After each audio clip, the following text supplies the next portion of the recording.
Hi friends, എല്ലാവർക്കും ആദീസ് പൊന്നൂസിൻ്റെ പുതിയൊരു വീഡിയോയിലേക്ക് സ്വാഗതം. ഇന്നത്തെ വീഡിയോ അഡീനിയം പ്ലാന്റ്സുകളൊക്കെ വളർത്തുന്നവർ നിർബന്ധമായിട്ട് അറിഞ്ഞിരിക്കേണ്ട പ്രധാനപ്പെട്ട 7 കാര്യങ്ങളാണ് കേട്ടോ ഈ ഒരു വീഡിയോയിലൂടെ ഷെയർ ചെയ്യുന്നത്. നിങ്ങളൊരു അഡീനിയം ലവർ ആണെങ്കിൽ, നിങ്ങൾ അഡീനിയം പ്ലാന്റ്സുകളൊക്കെ വളർത്തുന്നവരാണെങ്കിൽ ഈ ഒരു വീഡിയോ സ്കിപ്പ് ചെയ്യാതെ കാണുക കേട്ടോ. കാരണമെന്ന് വെച്ച് കഴിഞ്ഞാൽ ഒരു 100% നിങ്ങൾക്ക് പ്രയോജനപ്പെടുന്ന കാര്യങ്ങളാണ് ഈ ഒരു വീഡിയോയിലൂടെ പറയുന്നത്. അപ്പോൾ അഡീനിയം പ്ലാന്റ്സുകൾ വളർത്തുന്നവർ ഒരുപാട് വീഡിയോസ് ഒന്നും കണ്ടുകൊണ്ടേ ഇരിക്കേണ്ട, ഈ ഒരൊറ്റ വീഡിയോയിലൂടെ തന്നെ ഏകദേശം പ്ലാന്റ്സുകൾ വളർത്തേണ്ട കാര്യങ്ങളെപ്പറ്റി ഞാൻ ഷെയർ ചെയ്യുന്നുണ്ട് കേട്ടോ. അപ്പോൾ ആദ്യത്തെ ഒരു കാര്യമെന്ന് വെച്ച് കഴിഞ്ഞാൽ ശരിയായ മണ്ണ് തിരഞ്ഞെടുക്കുക എന്നതാണേ. അഡീനിയം പ്ലാന്റ്സിന് വെള്ളം കെട്ടി നിൽക്കാത്ത മണ്ണാണ് ഏറ്റവും നല്ലത്. നമ്മൾ പോട്ടി മിക്സ് തയ്യാറാക്കുന്നതിനായിട്ട് ഉമി, വേപ്പിൻ പിണ്ണാക്ക്, എല്ലുപൊടി, സാഫ്, അതുപോലെ തന്നെ ചാണകപ്പൊടി, നീർവാഴ്ചയുള്ള മണ്ണ് എന്നിവ ഉപയോഗിക്കാവുന്നതാണ് കേട്ടോ. പോട്ടി മിക്സിനെ പറ്റി നമ്മൾ വിശദമായിട്ടൊരു വീഡിയോ ചാനലിൽ ചെയ്തിട്ടുണ്ട്, ചെക്ക് ചെയ്യാവുന്നതാണ് നിങ്ങൾക്ക്. അതുപോലെ തന്നെ രണ്ടാമത്തെ ഒരു കാര്യമെന്ന് വെച്ച് കഴിഞ്ഞാൽ ദിവസവും നല്ല സൂര്യപ്രകാശം കൊടുക്കുക എന്നതാണ്. അഡീനിയം ഫുള്ള് സൺ പ്ലാന്റ് ആണ് കേട്ടോ, അതായത് നല്ല സൂര്യപ്രകാശം ആവശ്യമായ പ്ലാന്റ് ആണ്. കുറഞ്ഞത് ഒരു 5-6 മണിക്കൂറെങ്കിലും ഡയറക്റ്റായിട്ട് സൺലൈറ്റ് ഈ ചെടികൾ ഇഷ്ടപ്പെടുന്നുണ്ട്. കൂടുതലായിട്ടും വെയിൽ കിട്ടുമ്പോൾ കൂടുതൽ പൂക്കൾ ഉണ്ടാകുന്നുമുണ്ട് ഈ ഒരു പ്ലാന്റിൽ.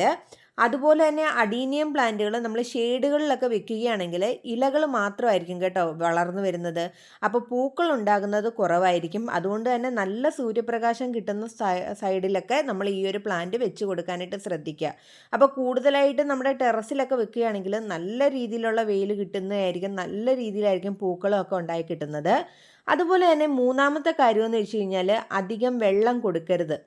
അഡീനിയം പ്ലാന്റ്സ് വളർത്തുന്നവർ ശ്രദ്ധിക്കേണ്ട ഒരു പ്രധാനപ്പെട്ട ഒരു കാര്യമാണ് കേട്ടോ വാട്ടറിങ് കൊടുക്കുന്നത്. അഡീനിയം പ്ലാന്റ്സുകൾ അധികം വെള്ളം ഇഷ്ടപ്പെടുന്ന ചെടികളല്ല കേട്ടോ, എന്നാൽ കുറച്ച് വെള്ളം വേണം താനും. മണ്ണ് മുഴുവൻ ഡ്രൈ ആകുന്ന അനുസരിച്ച് മാത്രം നമ്മളൊന്ന് വെള്ളം നനച്ചു കൊടുത്താൽ മതിയാകും. വെള്ളം കൂടിയാലും അതുപോലെ തന്നെ കുറഞ്ഞാലും കോഡെക്സ് സോഫ്റ്റ് ആവുകയും അതുപോലെ തന്നെ പ്ലാന്റ്സിൽ ഫംഗൽ ഇൻഫെക്ഷനൊക്കെ വന്നിട്ട് കേടാകാനായിട്ടും ചാൻസ് ഉണ്ട്. അതുകൊണ്ട് ആവശ്യാനുസരണം മാത്രം നമ്മൾ ചെടികൾ നനയ്ക്കുക. അതുപോലെ തന്നെ നാലാമത്തെ കാര്യമെന്ന് വെച്ച് കഴിഞ്ഞാൽ ചെറിയ പോട്ടിൽ വളർത്തുന്നത് നല്ലത്. അതായത് പ്ലാന്റിൻ്റെ സൈസ് അനുസരിച്ച് വേണം നമ്മൾ പോട്ടുകൾ തിരഞ്ഞെടുക്കാനായിട്ട്.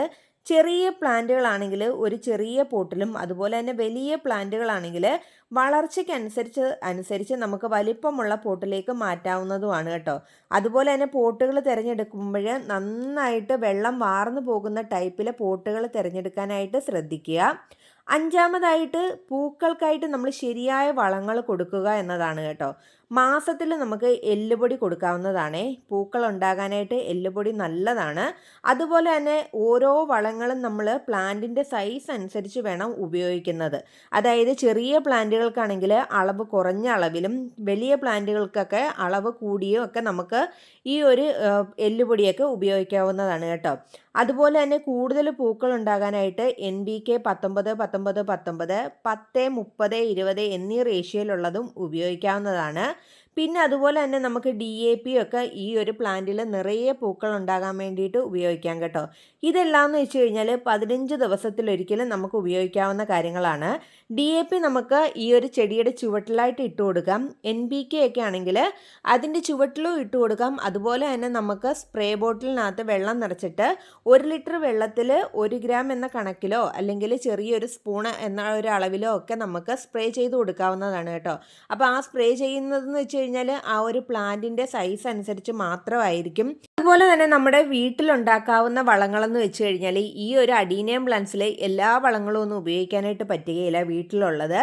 എന്നാലും നമുക്ക് ഉപയോഗിക്കാൻ പറ്റുന്ന കുറച്ച് കാര്യങ്ങളെന്ന് വെച്ച് കഴിഞ്ഞാൽ മുട്ടത്തോടുണ്ടല്ലോ, മുട്ടത്തോട് നന്നായിട്ട് കഴുകിയിട്ട് നല്ല വെയിലത്ത് വെച്ച് ഉണക്കിയതിന് ശേഷം മിക്സിയിലൊക്കെ പൊടിച്ചെടുക്കണമേ, നല്ല രീതിയിൽ തന്നെ പൊടിച്ചെടുക്കുക.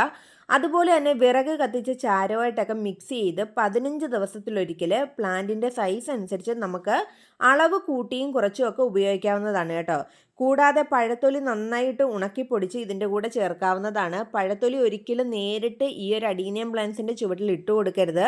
ഫംഗൽ ഇൻഫെക്ഷനൊക്കെ വരാനായിട്ട് ചാൻസ് കൂടുതലാണ്. ആറാമതായിട്ട് പ്രൂണിങ് ചെയ്താൽ കൂടുതൽ ബ്രാഞ്ചസ് വരും.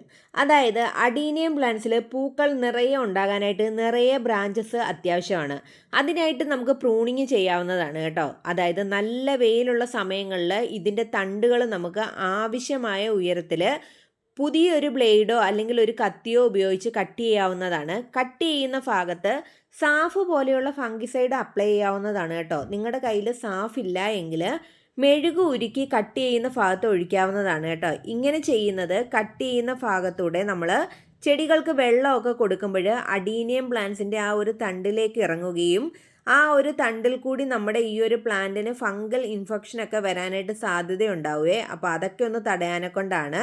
അപ്പോൾ ഒരൊറ്റ ശിഖരമായി പോകുന്ന പ്ലാന്റ് നമ്മൾ കട്ട് ചെയ്യുന്നത് മൂലം കട്ട് ചെയ്യുന്ന ഭാഗത്ത് നിറയെ ബ്രാഞ്ചസ് ഉണ്ടാവുകയും നിറയെ പൂക്കൾ ഉണ്ടാകുകയും ചെയ്യും കേട്ടോ. അപ്പോൾ നമ്മൾ വർഷത്തിലൊരിക്കലും നമ്മുടെ അഡീനിയം പ്ലാന്റ്സുകൾ പ്രൂൺ ചെയ്ത് കൊടുക്കാവുന്നതാണ്. അപ്പോൾ പ്രൂണിംഗ് എന്ന് വെച്ച് കഴിഞ്ഞാൽ നല്ല വെയിലുള്ള സമയത്ത് മാത്രം ചെയ്യാനായിട്ട് ശ്രദ്ധിക്കുക. മഴയുള്ളപ്പോഴും മഞ്ഞ് സമയത്തും നമ്മൾ അഡീനിയം പ്ലാന്റ്സുകൾ പ്രൂൺ ചെയ്ത് കൊടുക്കാറില്ല കേട്ടോ. അതുപോലെ തന്നെ ഏഴാമതായിട്ട് പെറ്റ്സ് അറ്റാക്ക് ശ്രദ്ധിക്കുക. നമ്മുടെ അഡീനിയം പ്ലാന്റ്സിൽ മെയിനായിട്ട് കണ്ടുവരുന്ന പെറ്റ്സ് അറ്റാക്കുകളെന്ന് വെച്ച് കഴിഞ്ഞാൽ മീലി ബഗും സ്പൈഡർ അറ്റാക്കും തുടങ്ങിയവയാണ് കേട്ടോ. അതിനായിട്ട് നമുക്ക് നീമോയിലും അതുപോലെ തന്നെ സോപ്പ് ലൈനും കൂടി മിക്സ് ചെയ്തിട്ട് 15 ദിവസത്തിലൊരിക്കൽ നമുക്ക് അഡീനിയം പ്ലാന്റ്സിൻ്റെ ഇതുപോലെ സ്പ്രേ ചെയ്ത് കൊടുക്കാവുന്നതാണ്. അതായത് ഇതിൻ്റെ തണ്ടിലും പൂക്കളിലും അതുപോലെ തന്നെ കോഡെക്സിലും ആ ഒരു ചെടിച്ചട്ടിയിലും എല്ലാം ആയിട്ട് നല്ല രീതിയിലൊന്ന് സ്പ്രേ ചെയ്ത് കൊടുക്കാവുന്നതാണ്. അതുപോലെ തന്നെ ഈ ഒരു മീലി ബഗ് എന്ന് പറയുന്ന സാധനം എന്ന് വെച്ച് കഴിഞ്ഞാൽ ഇതിൻ്റെ ഇലകൾക്ക് അടിയിലായിട്ടാണ് ഏറ്റവും കൂടുതലായിട്ട് കണ്ടുവരുന്നത്. അപ്പോൾ സ്പ്രേ ചെയ്ത് കൊടുക്കുമ്പോഴും നമ്മുടെ അതിൻ്റെ അടിയിലേക്ക് നല്ല രീതിയിൽ ആ ഒരു സ്പ്രേ ചെയ്ത് കൊടുക്കുക. അതുപോലെ തന്നെ നമ്മുടെ അഡീനിയം പ്ലാന്റ്സിൽ മഞ്ഞ ഇലകളൊക്കെ വരുന്നത് നമ്മുടെ പ്ലാന്റ്സിൽ തന്നെ നിൽക്കാതെ അതൊക്കെ ഒന്ന് റിമൂവ് ചെയ്ത് കൊടുക്കുക. അഡീനിയം പ്ലാന്റ്സിൻ്റെ പൂക്കളും ഇലകളും ഒക്കെ പൊഴിയുന്നത് നമ്മുടെ പ്ലാന്റ്സിലും അതിൻ്റെ ചുവട്ടിലും ഒക്കെ കിടക്കുന്നതൊക്കെ ഒന്ന് ക്ലീൻ ചെയ്ത് കൊടുക്കുക. കാരണം എന്ന് വെച്ച് കഴിഞ്ഞാൽ ഇതൊക്കെ ഇങ്ങനെ വല്ലാതെ നിൽക്കുകയാണെങ്കിൽ നമ്മുടെ അഡീനിയം പ്ലാന്റ്സിൽ വെള്ളവും കൂടി ഒഴിക്കുന്ന സമയത്ത് ആ ഒരു മുട്ടുകളൊക്കെ നിന്ന് ചീയുകയും അതുപോലെ തന്നെ ഫംഗൽ ഇൻഫെക്ഷനൊക്കെ ആ ഒരു തണ്ടിലൊക്കെ വരാനായിട്ടും ഒക്കെ സാധ്യത കൂടുതലാണ്. അപ്പോൾ ഇത്രയൊക്കെ കാര്യങ്ങളാണ് മെയിനായിട്ട് നമ്മൾ അഡീനിയം പ്ലാന്റ്സുകൾ ഇഷ്ടപ്പെടുന്നവർ ശ്രദ്ധിക്കേണ്ട 7 കാര്യങ്ങൾ. അപ്പോൾ ഇനിയും നിങ്ങൾക്ക് അഡീനിയം പ്ലാന്റ്സിനെ പറ്റിയുള്ള കൂടുതൽ അറിവുകളൊക്കെ എന്നിൽ നിന്ന് കിട്ടണമെങ്കിൽ എൻ്റെ ഈ ഒരു ചാനൽ നിങ്ങൾ തീർച്ചയായിട്ടും സബ്സ്ക്രൈബ് ചെയ്ത് വെക്കുക. അതുപോലെ തന്നെ ഈ ഒരു വീഡിയോ നിങ്ങൾക്ക് ഇഷ്ടമായി എങ്കിൽ എൻ്റെ ഈ ഒരു ചാനലിൽ നിങ്ങളുടെ അഭിപ്രായങ്ങളെല്ലാം ഒന്ന് കമൻറ്റ് ബോക്സിലൂടെ അറിയിക്കുക, ലൈക്ക് ചെയ്യുക. അതുപോലെ തന്നെ ഒന്ന് ഹൈപ്പ് ക്ലിക്ക് ചെയ്യാനായിട്ട് മറക്കല്ലേ.